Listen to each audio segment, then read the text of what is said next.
హబక్కూక్ 2 tables Bible స్టడీలో ఇది 78వ presentation.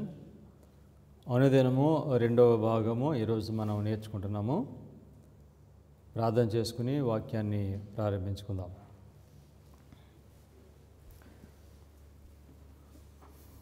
కృప కలిగిన మా పరలోకపు తండ్రి, మీ వాక్యమును బోధించడానికి మరొక అవకాశాన్ని మీరు మాకు అనుగ్రహించారు ప్రభువా. అంత్యకాలంలో జీవిస్తున్న మమ్మల్ని సిద్ధపరచడానికి ఈ కాలం నాకు కావలసిన వర్తమానాన్ని మీరు మాకు అనుగ్రహించారు తండ్రి. సత్యం చేత మీరు మమ్మలను పరిశుద్ధపరుస్తానని చెప్పారు. బబులోను మధ్యం నుండి విడిచి రమ్మని మీ ప్రజలను మీరు పిలుస్తున్నారు మా ప్రభువా. మీ ప్రజలు మీ స్వరాన్ని వింటారు తండ్రి. ఈ వర్తమానము నేను బోధిస్తూ ఉండగా మీ పరిశుద్ధాత్మ శక్తిని నాకు అనుగ్రహించండి. వాక్యం వినుచున్న మీ ప్రజలకును వాక్యము అర్థం చేసుకుని దాని ప్రకారంగా జీవించి మీరు అక్కడి కొరకు సిద్ధపడినట్లుగా మమ్మల్ని నడిపించమని యేసుక్రీస్తు నామములో ప్రార్థన చేయించున్నాం తండ్రి, ఆమేన్.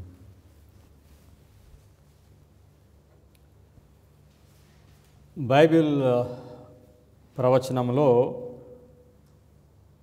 సంఘము ప్రభుత్వము అనేది ఒక థీమ్. సంఘము ప్రభుత్వము అనేది మనము మొదటగా పరలోకంలోనే చూస్తాము. ఆదికాండము 11వ అధ్యాయంకి మనం వచ్చినప్పుడు వారు బాబేలు పర్వతము కడతారు. పర్వతము గోపురము 2 కడతారు. పర్వతము గోపురము ఈ 2 సంఘము ప్రభుత్వము. దానియేలు 2వ అధ్యాయంలో ఒక ప్రతిమను చూస్తాము. ఆ ప్రతిమ యొక్క పాదములు కొంత మట్టుకు ఇనుము, కొంత మట్టుకి మట్టిగా ఉన్నాయి. ఆ 2 సంఘము ప్రభుత్వము. సంఘము ప్రభుత్వము ఈ 2 వేరుగా ఉండాలి. అయితే రోమన్ క్యాథలిక్ పాపసీ కాలంలో ఈ ప్రవచనము నెరవేరింది. ఈరోజు మనం నేర్చుకుంటున్న అంశము అనుదినము. అనుదినము అర్థం చేసుకోవాలనంటే సంఘము ప్రభుత్వము ప్రవచనములో అది ఉందని మనము గ్రహించాలి. ప్రవచనాసారము మనకి ఏం తెలియచేస్తుందనంటే అనుదినము అనే దీనిని మనము అపార్థం చేసుకోవటం వలన సంఘములోనికి చీకటి గందరగోళము వచ్చిందని Mrs White early writings page 74లో చెప్పారు. ఈ అనుదినము అనే ఈ మాట దీనిని సాధారణంగా ఏమని అర్థం చేసుకుంటున్నారంటే యేసుక్రీస్తు వారు పరలోకపు గుడారంలో చేసే పరిచర్య అని అన్నారు. కానీ దీనిని ఆ విధంగా వాక్యం బోధించట్లేదు. మన పైనీర్స్ ఈ విధంగా బోధించలేదు. మన పైనీర్స్ ఈ అనుదినము అని అంటే అది పేగనిజం, అన్యమతత్వము. ఇంకొక మాట చెప్పాలంటే పేగన్ రోమ్. వీరు అనుదినము అనేది పేగనిజం అని గ్రహించి ఈ పేగనిజం, ఈ పేగన్ రోమ్ అది పాపసీని సింహాసనం పైన అది కూర్చోబెడుతుందని, అధికారం ఇస్తుందని కూడా వారు గుర్తించారు. సో కనుక అనుదినము అనేది పేగనిజం, పేగన్ రోమ్. ఈ పేగన్ రోమ్ పాపసీకి అధికారం ఇస్తుంది, సింహాసనం పైన కూర్చోబెడుతుంది. ఇప్పుడు కాంట్రవర్సీ ఏమిటి అని అంటే రోమ్ ఈజ్ ఎ కాంట్రవర్సీ. ఇది ప్రారంభం నుంచి ఈ విధంగా ఉంది. అనుదినము అనేది ఆ రోమ్ అని అర్థం చేసుకోకపోతే, పేగన్ రోమ్ అని అర్థం చేసుకోకపోతే పరిశుద్ధ గ్రంథంలో ఏం చెప్తుందనంటే ప్రవచనమును ఆ రోమ్ అది స్థిరపరుస్తుందని చెప్తుంది. ఓకే, దర్శనమును రోమ్ అది స్థిరపరుస్తుంది. కనుక ఖచ్చితంగా ఈ రోమ్ ఏంటో మనం గ్రహించాలి. ఈ రోమ్ను మనం తప్పుగా అర్థం చేసుకుంటే ప్రవచనం ఇంకా లేనట్టే మనకి. సో కనుక Rome establishes the vision. So ఈ విధంగా మొదటి నుండి కూడా ఈ రోమ్ని తప్పుగా అర్థం చేసుకుంటూ వస్తున్నారు. సో దానియేలు 11వ అధ్యాయం 14వ వాక్యంలో ఇది రోమా గురించి మాట్లాడుతుంది. కానీ దీన్ని యాంటియోకస్ ఎపిఫెనెస్ అని వారు అర్థం చేసుకున్నారు. ఈ వాక్యాన్ని మనం చదువుదాం. దానియేలు 11:14. ఆ కాలముల యందు అనేకులు దక్షిణ దేశపు రాజుతో యుద్ధము చేయుటకు కూడి వచ్చెదరు. నీ జనములోని బందిపోటి దొంగలు దర్శనమును రుజువుపరచునట్లు కూడుదురు గాని నిలువు లేక కూలుదురు. సో దీనిలో బందిపోటు దొంగలు ఈ 14వ వాక్యంలో మొదటిసారిగా ఈ రోమాని ఇంట్రడ్యూస్ చేస్తున్నాడు. సో బందిపోటు దొంగలు అంటే వీళ్ళు రోమ్. సో వీళ్ళు ఏం చేస్తారు? బందిపోటు దొంగలు దర్శనమును రుజువు పరచినట్లు. So Rome establishes the vision. So కనుక దర్శనమును స్థిరపరిచేదే రోమ్. కనుక ఖచ్చితంగా దీన్ని కరెక్ట్గా అర్థం చేసుకోవాలి. సో అనుదినము అనేది అది పేగన్ రోమ్ అని అర్థం చేసుకోకపోతే గందరగోళము చీకట్లోనికే వెళ్తాము. అదే జరిగింది అడ్వెంటిజం. నాకు ఈ రోమ్ చేసే పని ఏమిటంటే ఇది తన్ను తాను హెచ్చించుకుంటుంది ఈ రోమ్. సో 2వ తెస్సలోనికైలకు 2వ అధ్యాయము 3-4 వాక్యములు. ఇది పేపల్ రోమ్. మొదట భ్రష్టత్వము సంభవించి నాశన పాత్రుడగు పాప పురుషుడు బయలుదేరితేనే కానీ ఆ దినము రాదు. పాప పురుషుడు అంటే పేపసీ. ఏది దేవుడు అనబడునో, ఏది పూజింపబడునో దాని అంతటిని ఎదిరించుచు దాని అంతటికి పైగా వాడు తన్ను తానే హెచ్చించుకొను. ఎగ్జాల్ట్ చేసుకుంటుంది రోమ్. ఎప్పుడు కూడా పేగన్ రోమ్ అయినా పేపల్ రోమ్ అయినా వారిని తాను హెచ్చించుకుంటుంది. ఓకే, తాను దేవుడునని తను కనపరుచుకొనును, దేవుని ఆలయంలో కూర్చుండును కనుక ఏ విధముగానైనాను ఎవడును మిమ్మును మోసపరచ నీయుకుడి. So Rome establishes the vision. కనుక ఈ రోమ్ని కరెక్ట్గా అర్థం చేసుకోకపోతే మనం మోసపోతాం. So confusion and darkness followed by deception, మోసము వస్తుంది. ఈ పేగన్ రోమ్ ఎప్పుడు పరిపాలన ప్రారంభించిందో ఒరయా స్మిత్ ఆయన పుస్తకంలో చెప్తున్నాడు. దానియేలు 11వ అధ్యాయం 24వ వాక్యం. దానియేలు 11:24. అతడు సమాధాన క్షేమము గల దేశమునకు వచ్చి తన పితరులు కానీ తన పితరులు కానీ చేయని దానిని చేయును. ఏదనగా అచ్చట ఆస్తిని దోపుడు సొమ్మును ధనమును విభజించి తన వారికి పంచిపెట్టును. అతడు కొంతకాలము ప్రాకారములను పట్టుకొనుటకు కుట్ర చేయును. కొంతకాలము అనే దాన్ని ఇంగ్లీష్లో ఫర్ ఏ టైం, సమయము అని ఉంది. ఒరయా స్మిత్ సమయం అంటే అది 1 సంవత్సరము. ప్రవచనంలో 1 రోజు అంటే 1 సంవత్సరము. కనుక ఈ పేగన్ రోమ్ అది సుప్రీంగా 1 సంవత్సరం పరిపాలన చేస్తుంది. 360 సంవత్సరములు పరిపాలన చేస్తుంది. దీని యొక్క ఆ సుప్రీం రూల్ ఎప్పుడు ప్రారంభమైందనంటే క్రీస్తు పూర్వము 31వ సంవత్సరంలో ప్రారంభమైంది. ఇది క్రీస్తు శకము 330వ సంవత్సరం వరకు పేగన్ రోమ్ ఇది పరిపాలన చేస్తుంది. 330వ సంవత్సరంలో రోమా సామ్రాజ్యపు అధికారమును రోమా బిషప్పులు కాన్స్టంటైన్ చక్రవర్తి ఏం చేస్తాడంటే తన అధికారాన్ని రోమా సామ్రాజ్యపు అధికారాన్ని బిషప్కు అప్పగించి ఇస్తాంబుల్లోని కాన్స్టంటైన్ వెళ్ళిపోతాడు. 330 వరకు వాళ్ళు సుప్రీంగా పరిపాలన చేశారు.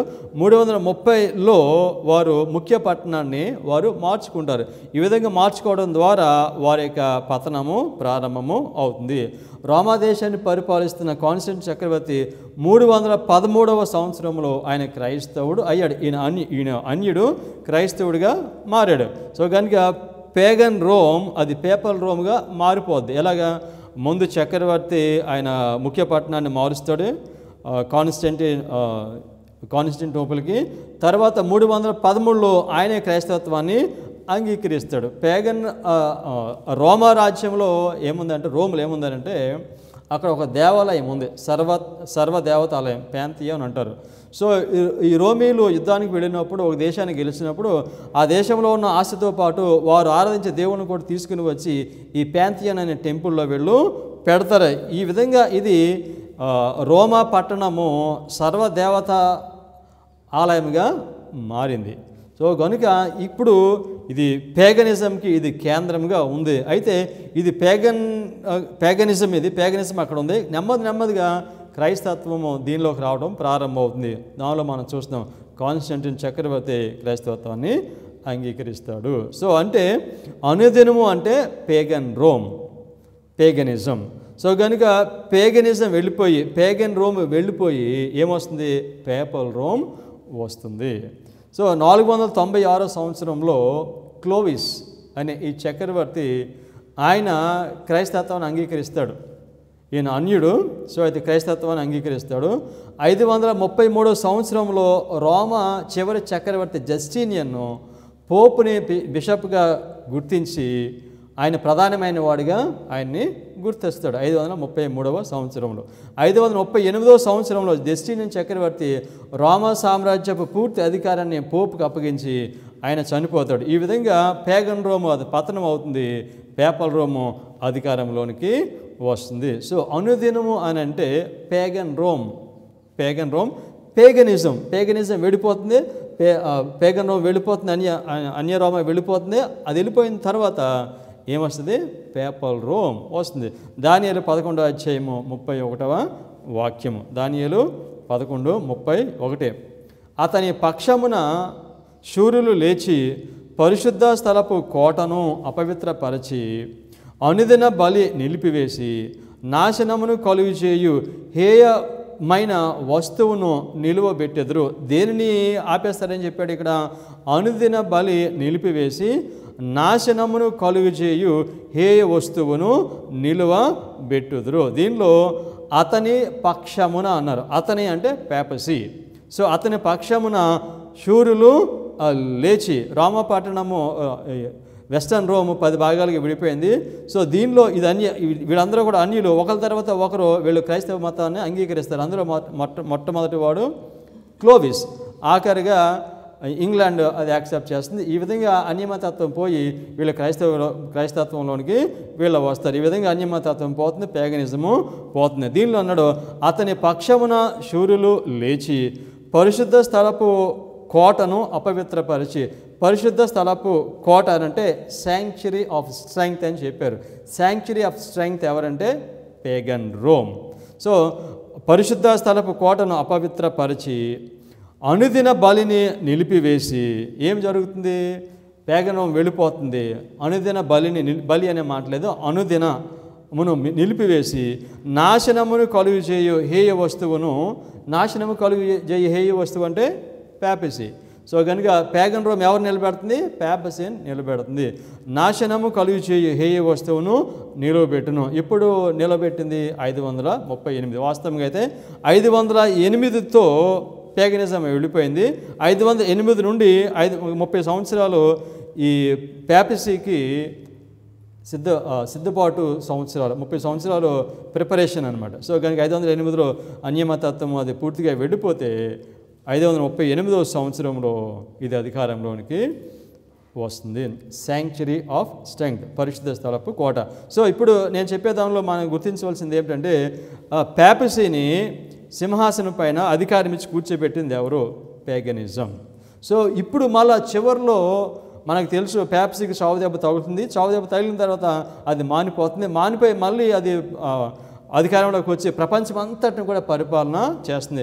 మొదట పరిపాలన చేసినప్పుడు కేవలం యూరప్ కంట్రీస్ మాత్రం పరిపాలన చేస్తుంది. ఇప్పుడైతే ప్రపంచం అంతటిని కూడా పరిపాలన చేస్తుంది. సో కనుక ఈ పేగన్ రోమ్ ఏ విధంగా అయితే అధికారం ఇచ్చి నిలబెట్టిందో అదేవిధంగా మళ్ళా రెండోసారి అధికారంలోకి వచ్చినప్పుడు దానిని మరలా సింహాసనం పైన కూర్చోబెట్టేది మరలా ఒక రాజ్యమే. సో కనుక వారి కాలంలో sanctuary of strength pagan Rome, ఇప్పుడు శాంక్చురీ ఆఫ్ స్ట్రెంగ్త్ పరిశుద్ధ స్థలపు కోట ఇప్పుడు ఏమిటి? అమెరికా. సో కనుక మనం అనుదినము అనేదాన్ని పేగనిజం అని పేగన్ రోమ్ అని అర్థం చేసుకోకపోతే అసలు ఈ ప్రవచనమే లేదండి. ఇక సో ఇప్పుడు మనం అందరం దేని కొరకు ఎదురు చూస్తున్నామో, చావు దెబ్బ తగిలింది, అది మానిపోతుంది. సో కనుక ఏ విధంగా ఏది మరలా అధికారంలోకి వస్తుంది పేపసీ అనేదే ప్రవచనము. Rome establish the vision. So కనుక అనుదినం అనేది తీసేస్తే ఇంక ప్రవచనమే లేదు, ఇక దర్శనమే లేదు. సో కనుక ఇప్పుడు 538లో ఇది అధికారంలోకి వచ్చింది పేపసీ, మరలా అధికారంలోకి వస్తుంది. ఎప్పుడు వస్తుంది? ఆదివారం చట్టం వచ్చినప్పుడు వస్తుంది. సో అనుదినము అనేది అన్యమతత్వం పేగనిజం కాదని అంటే దేర్ ఇస్ నో విజన్, దర్శనం లేదు ఇంకా. సో దర్శనము నెరవేరుతుంది, పేగనిజం రోమ్ అది దాన్ని ఎస్టాబ్లిష్ చేస్తుంది. సో కనుక విలియం మిల్లర్ వారి కాలంలో కాంట్రవర్సీ ఏమిటంటే దానియేలు 11 వాక్యంలో బందిపోటు దొంగలు అంటే వాళ్ళు యాంటియోకస్ ఎపిఫెనస్ అని చెప్పారు. గ్రీకు రాజ్యాన్ని పరిపాలించిన రాజు అని చెప్పారు. అది కాదండి, అది ఎవరు? రోమ్. ఈ కాంట్రవర్సీ ఉంది. ఓకే, దానియేలు 11:36 వాక్యంలో ఉరయా స్మిత్ ఈ ప్యాప్సీని ఏమని చెప్తున్నాడో చూద్దాం. దానియేలు 11:36 ఆ రాజు ఇష్టానుసారముగా జరిగించి తన్ను తానే హెచ్చించుకుని. ఎవరు హెచ్చించుకుంటారని చెప్పాను అంతకుముందు? Pagan Rome. మరి పేపర్లో వీళ్ళ పని ఏంటంటే హెచ్చించుకోవటం అన్నమాట. ఆ రాజు ఇష్టానుసారముగా జరిగించి తన్ను తానే హెచ్చించుకొనుచు అతిశయపడును. ప్రతి దేవత మీదను దేవాది దేవుని మీదను గర్వముగా మాట్లాడుచు ఉగ్రత సమాప్తి యొగు వరకు వృద్ధి పొందును. అంతటా నిర్ణయించినది జరుగును. సో ఇక్కడ ఆ రాజు అని దీనిలో స్పష్టంగా ఉంది. ఇంగ్లీష్లో ద కింగ్. ఉరయా స్మిత్ ఏమంటాడంటే ఆయన ద కింగ్ కాదు, ఏ కింగ్ అంటే అప్పుడు అది టర్కీ అన్నాడు. సో ఇప్పుడు 36 వాక్యంలో ఆ రాజు ఎవరో? పాపసీ. So Rome. కానీ మిసెస్ వైట్ ఈ కాలంలో కాంట్రవర్సీ ఏమిటంటే ఉరయా స్మిత్ కాంట్రవర్సీ, ఆ రాజు అంటే ద కింగ్, అది ఏ కింగ్, ఒక రాజు అతను. సో కనుక అది టర్కీ అన్నాడు. So what Rome establish the vision. So ప్రతిసారి కూడా అటాక్ చేస్తున్నాడు సాతానుడు. ఈ రోమ్ అనేది కరెక్ట్గా గుర్తించాలి. దీన్ని కరెక్ట్గా గుర్తించకపోతే కనుక ఆ ప్రవచనం మనకి అర్థం కాదు. సో కనుక దానియేలు 11:14 వాక్యంలో ఆ రోమన్ తప్పుగా అర్థం చేసుకున్నారు. దానియేలు 11:36లో రోమన్ తప్పుగా అర్థం చేసుకున్నారు. దానియేలు 11:41లో కూడా ఇప్పుడు అడ్వెంటిస్ట్ వారు ఆ రోమ్ని మరలా వాళ్ళు తప్పుగా అర్థం చేసుకుంటున్నారు. సో 11:40 వాక్యంలో ఆనంద దేశము అని ఉంది. సో ఈ ఆనంద దేశము అని అంటే మనం అంతకుముందు చాలాసార్లు చదువుకున్నాము, అది అమెరికా. కానీ ఏమంటారంటే ఇప్పుడు అడ్వెంటిస్ట్ స్కాలర్స్ ఆనంద దేశము అని అంటే అది అడ్వెంటిస్ట్ చర్చ్ అంటారు. సో ఎంత దూరం వెళ్ళిపోయారు చూడండి వీళ్ళు. సో ఆనంద దేశం ఎవరు?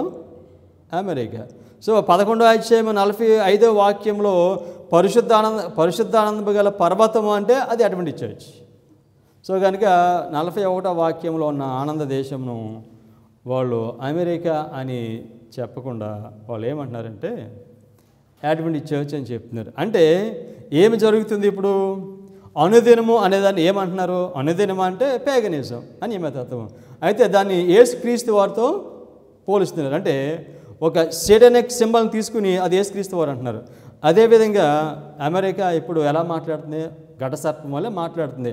అది సాతానికి పని చేస్తుంది. ఈ ఘటసర్పాన్ని తీసుకుని ఏమన్నారు తెలుసా?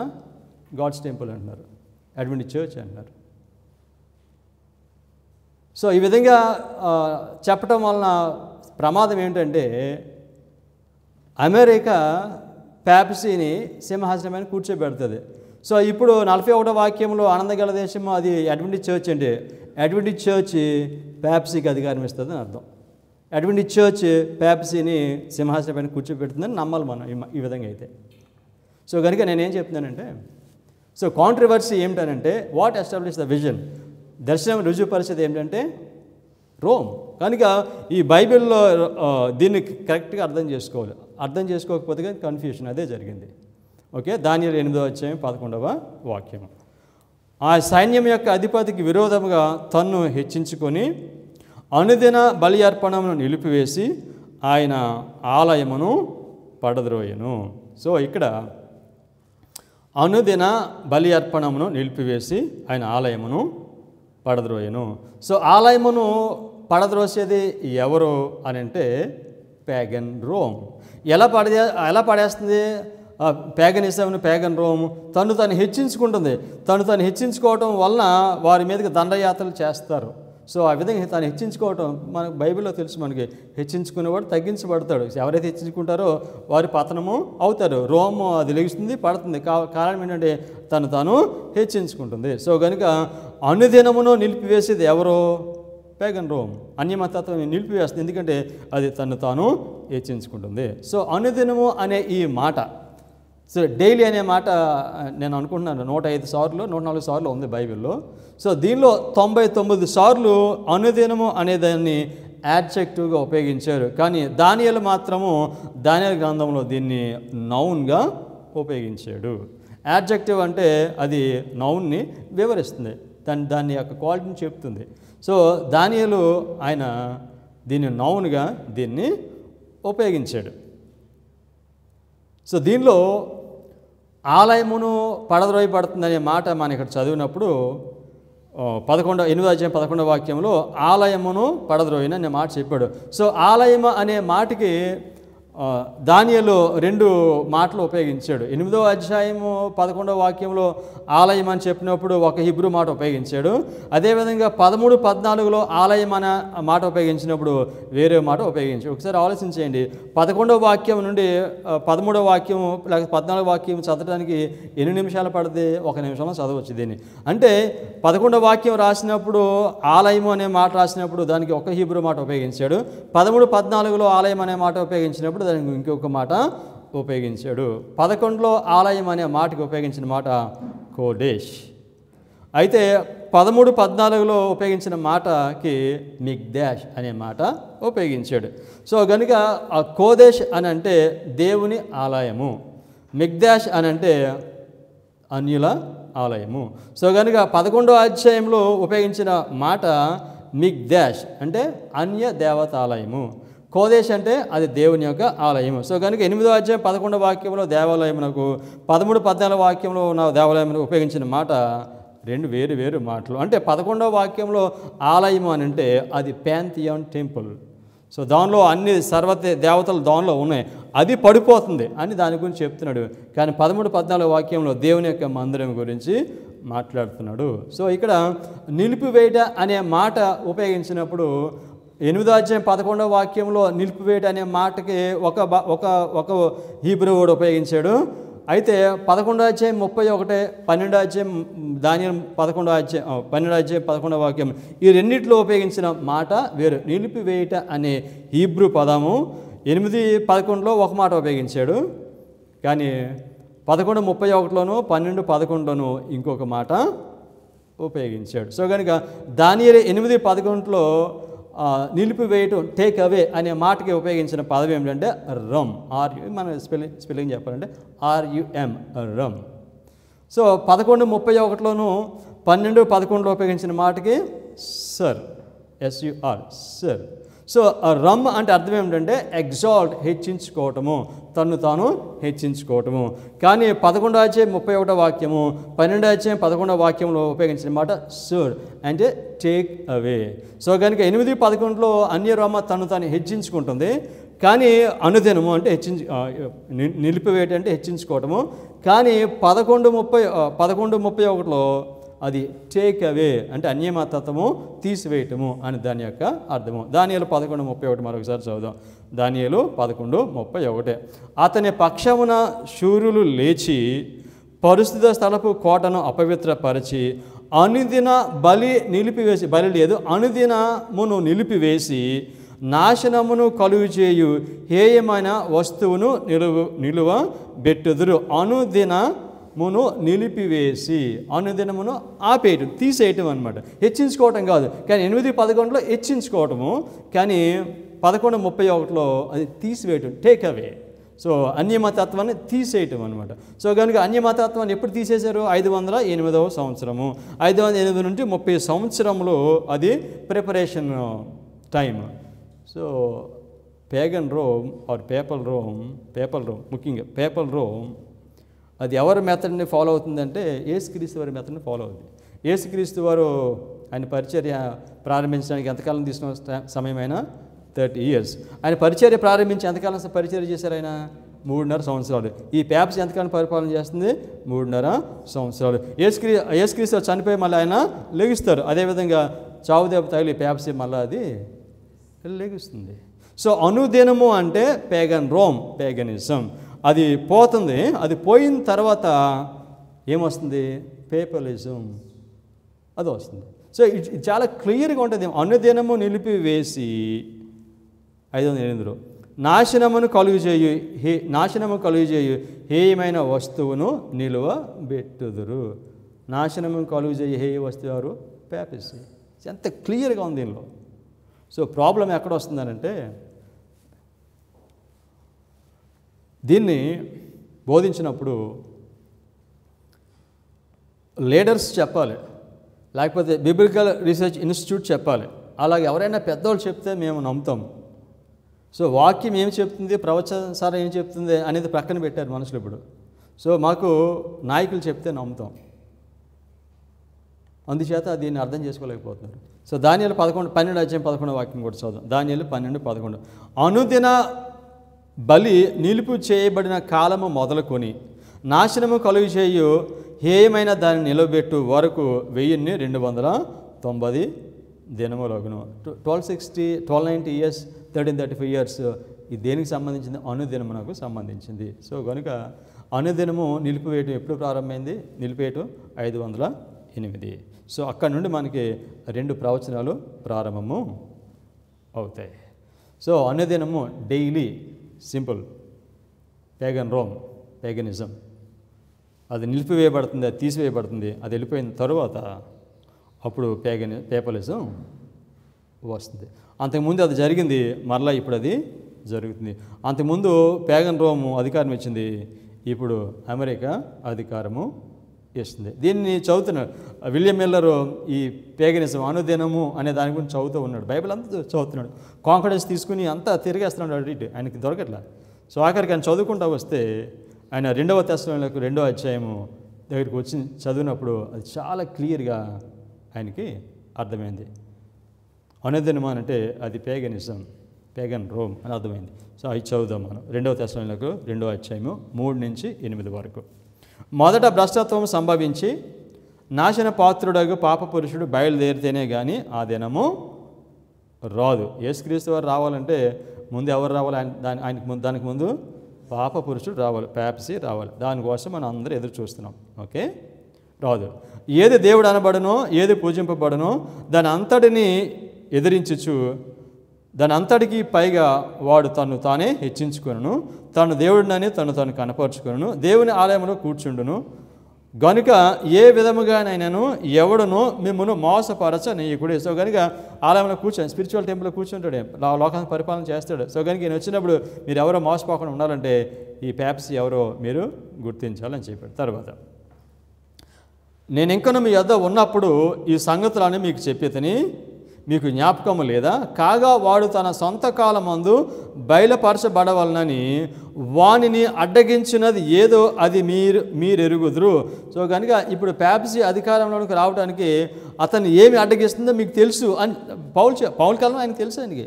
సో కనుక ఈ ప్యాప్సీ అప్పుడే పైకి రావడానికి ప్రయత్నం చేస్తూ ఉంటే ఈ ప్యాప్సీ అధికారం రాకుండా దాన్ని ఎవరు అడ్డుకుంటున్నారో మీకు తెలుసు అని. ఎవరు అడ్డుకుంటున్నారు?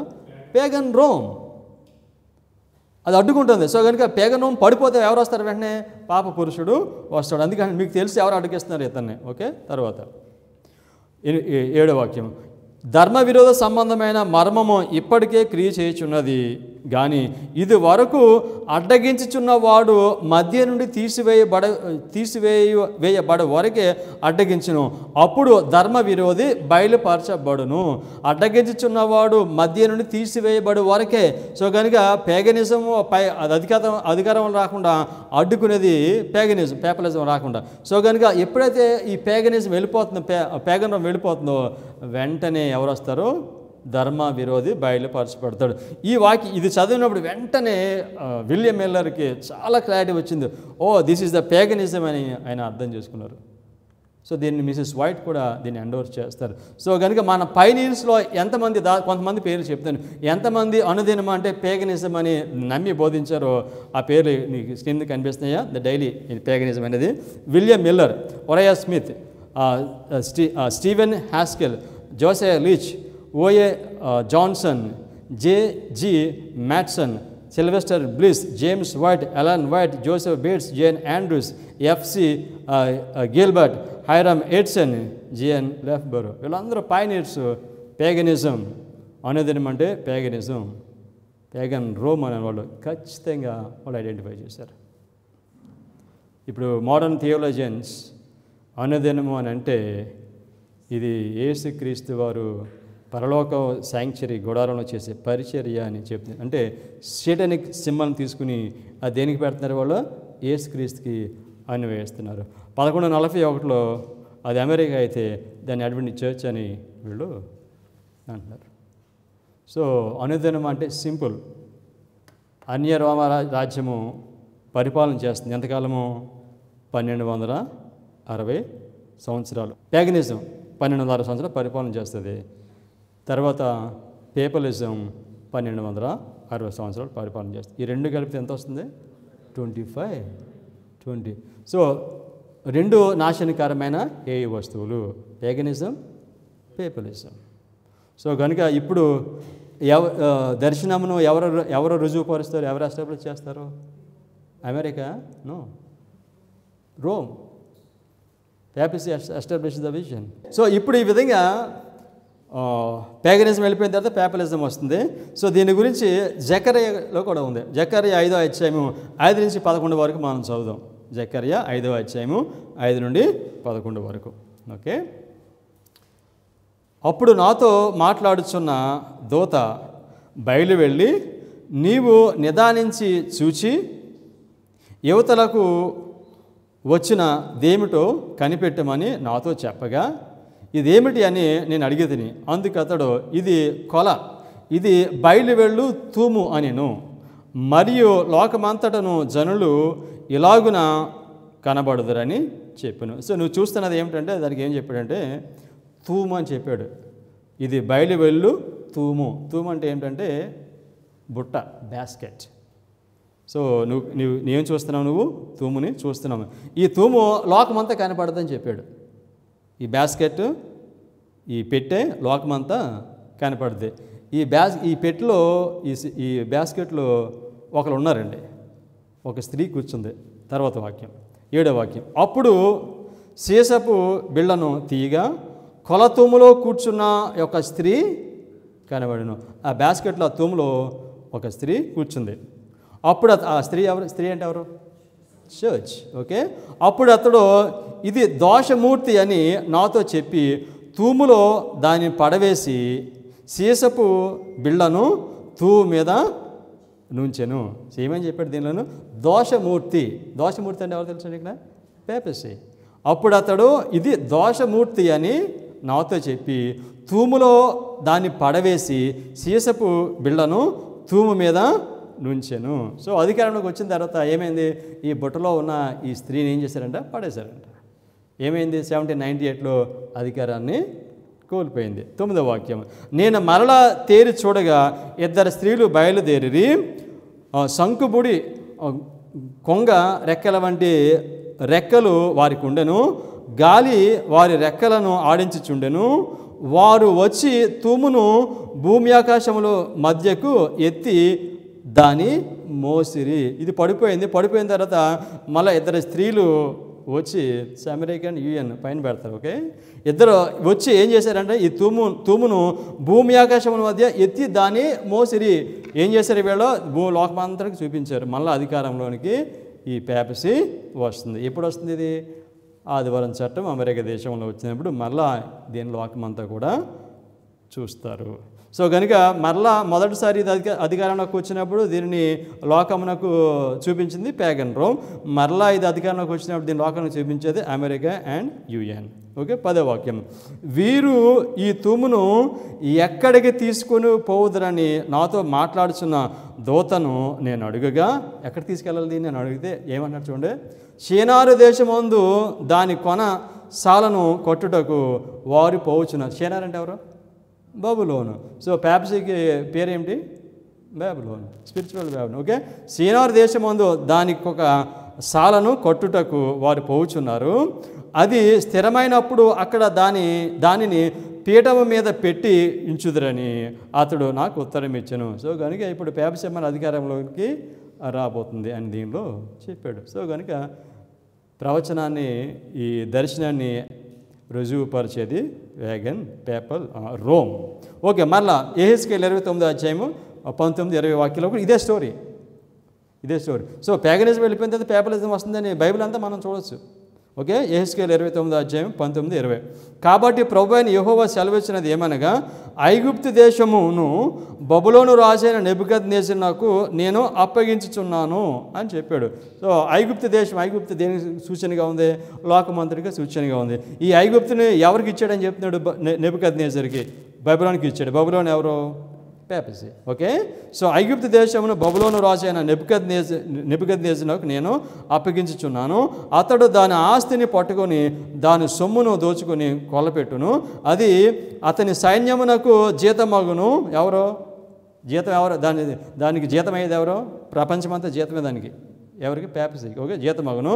తూరు పట్టణం మీద అతడు చేసినది నా నిమిత్తమే చేశాను గనుక అందుకు బహుమానముగా దానిని అప్పగించుచున్నాను. ఇదే యెహోవా వాక్కు. ఈ ఐగుప్తు దేశం అంతటిని కూడా స్వాధీనం చేసుకోవటానికి దేవుడు అనుమతి ఇస్తున్నాడు. నేను ఇచ్చే బహుమానం అని చెప్తున్నాడు పేపసీకి దాన్ని. ఓకే, సో అందుకని దానియేలు 11:42 ఐగుప్తుని పేపసీ జయిస్తుంది, లోకమంతటిని కూడా జయిస్తుంది. తర్వాత యెషయా 23:17 యెషయా 23:17. 70 సంవత్సరముల అంతమున యెహోవా తూరును దర్శించును. అది వేషజీతమునకు మరలా భూమి మీదనున్న సమస్త లోక రాజ్యములతో వ్యభిచారము చేయును. సో బబులోను 70 సంవత్సరాలు పరిపాలన చేసింది. అది సింబాలిక్. ఈ 70 years దేనికి సింబాలిక్గా ఉన్నాయి? 1260 yearకి సింబాలిక్గా ఉన్నాయి. నిజమైన బబులోను అది 70 సంవత్సరాలు పరిపాలన చేస్తే, స్పిరిచువల్ బాబిలోన్ 1260 years పరిపాలన చేసింది. 70 సంవత్సరాల పరిపాలన అయిపోయిన తర్వాత బబులోన్ కూలిపోయింది. అదేవిధంగా 1260 years అయిన తర్వాత ఈ స్పిరిచువల్ బబులోన్ పేపసీ అది కూడా పడిపోయింది. సో అది పడిపోయిన తర్వాత ఏం జరుగుతుంది అన్నాడు? మళ్ళా సమస్త లోక రాజ్యములతో మళ్ళీ అది వ్యభిచారము చేస్తుంది. 70 సంవత్సరాలు అయిపోయిన తర్వాత మరలా నేను దీన్ని తూరుని దర్శిస్తాను. తూరు అంటే పేపసీ. నేను మళ్ళా దాన్ని దర్శిస్తాను. సో కనుక దేవుడు దాన్ని దర్శించే కాలము వచ్చింది. సో కనుక 1843 చార్ట్, 1850 చార్ట్. మన హబక్కూకు 2 tables గురించి మనం చదువుకుంటున్నాము. సో ఇది అడ్వెంటిస్ట్ సంఘమునకు ఇది పునాది సత్యాలు, ఫౌండేషన్. ఇది దీనిలోంచి మనము పడిపోయాము. సో కనుక పడిపోయిన మనలను దేవుడు మళ్ళా పిలుస్తున్నాడు. పిలిచి వారితో నిబంధన చేస్తాడు. నిబంధన చేసి పెద్ద కేక వర్తమానం ఇవ్వడానికి దేవుడు మనలను పిలుస్తున్నాడు. సో కనుక ఇప్పుడు మన వర్తమానం ఏంటంటే, మళ్ళీ మీరు పడిపోయారు కనుక మళ్ళీ పురాతన మార్గంలోనికి రండి. సో 1840 to 1844 మధ్యన ఏ వర్తమానం అయితే బోధించారో ఆ వర్తమానం నుంచి మనం పడిపోయాము. ఆ వర్తమానాలు మనకు పునాది. దాని నుంచి పడిపోయాం కనుక వెనక్కి రమ్మని పిలుస్తూ ఉన్నాడు. మనం బోధించేది కొత్త వర్తమానం కాదండి, కొత్త వర్తమానము కాదు, పాత వర్తమానమే. దానిలోంచి పడిపోయాము, వెనక్కి రమ్మని పిలుస్తున్నాడు. Review and Harold, January 19, 1905. Review and Harold, January 19, 1905. God is not giving us a new message. We are to proclaim the message that in 1843 and 1844 brought us out of the other churches. So దేవుడు మనకి ఇప్పుడు కొత్త వర్తమానం ఏమీ ఇవ్వటం లేదు. 1843లో 1844లో ఏం బోధించారు? 1844లో ఏం బోధించారు? ఈ చార్ట్ మీద ఉన్న వర్తమానం బోధించారు. 1843, 1844. సో కనుక ఈ వర్తమానంలో బోధించబడుతున్నాయి. ఈ వర్తమానంలో టాప్లో పైన ఉంది ఏముంది? ఏం వర్తమానం ఉంది అక్కడ? 1843, 1844 వర్తమానం అంటే 25, 20. సో అంతకుముందు చెప్పాను నేను మీకు 25, 20 వర్తమానం.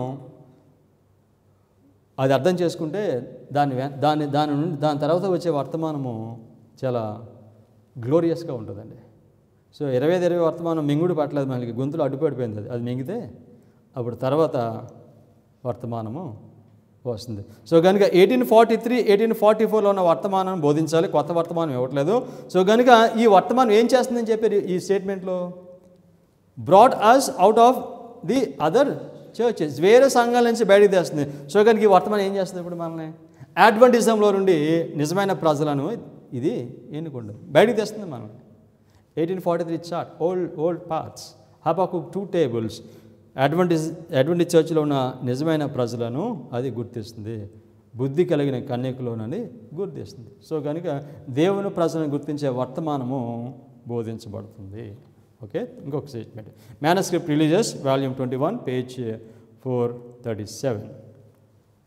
All the messages given from 1840 to 1844 are to be made forcible now, for there are many people who have lost their bearings. The messages are to go to all the churches. Blessed are the eyes which saw the things that were seen in 1843 and 1844, and there should be no delay in repeating the message. కొత్త message కాదండి. So 1842 1844 మధ్యన ఏమైతే బోధించారో ఇప్పుడు అవి మళ్ళా ఫోర్స్ఫుల్గా వాటిని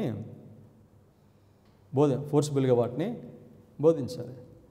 so కనుక ఇవి బోధించడంలో డిలే చేయడానికి అవకాశం లేదు. ఇంక డిలే చేయొద్దు, మీరు వెంటనే వాటిని బోధించమని చెప్పారు. సో కనుక ఈ వర్తమానం బోధించినప్పుడు మిస్సెస్ వాటి ఏమన్నారు?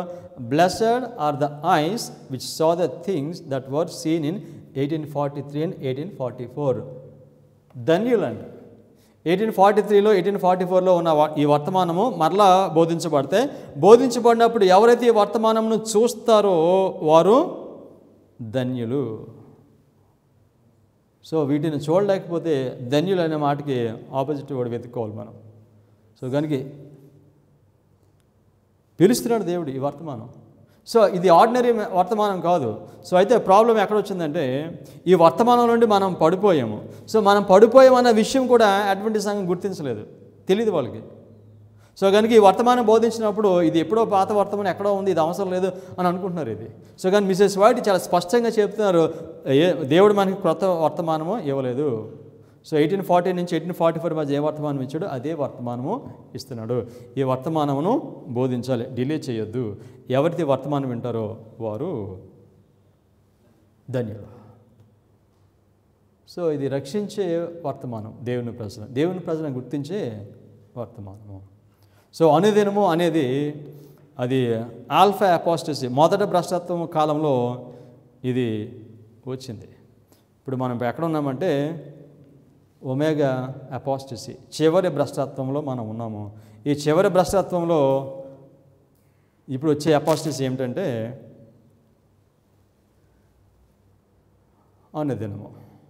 అనుదినము ఏమిటి? పేగనిజం. ఇప్పుడు మన టైంలో ఏంటి? అమెరికా వెళ్ళిపోతే ఏమొస్తుంది? పేపసీ మరలా వస్తుంది. Biblical Research Institute, the Heartland Institute, Steps to Life, Amazing Facts, వీళ్ళందరూ అనుదినం అనే దాన్ని రాంగ్గా బోధిస్తున్నారు. సో ఇంత స్ట్రైట్ ఎందుకు చెప్తానంటే ఈ సత్యము అంత స్ట్రైట్గా ఉంది. ఇది దేవుని ప్రజలను వెనుకకు రమ్మని పిలిచే వర్తమానము. అనుదినం అనే దాన్ని యేసుక్రీస్తు వారు క్రైస్ట్ శాంక్చురీ మినిస్ట్రీ అని మనం నమ్మితే 2 తెస్సలోనికీయులకు 2వ అధ్యాయంలో మోసంలో మిమ్మల్ని ఉంచుతానని చెప్పాడు. ఆ మోసంలో మనం పడవలసి వస్తుంది. సో కనుక 1843, 1850 చార్ట్స్ ఇవి అడ్వెంటిస్ట్ సంఘమునకు ఇవి ఫౌండేషన్స్. ఈ ఫౌండేషన్ నుంచి మనం పడిపోయాం. సో కనుక దేవుడు మళ్ళీ వెనకకు రమ్మని పిలుస్తున్నాడు. దేవుని ప్రజలు స్వరాన్ని వింటారు, వారు వెనుకకు వస్తారు. ప్రార్థన చేసుకుందాం.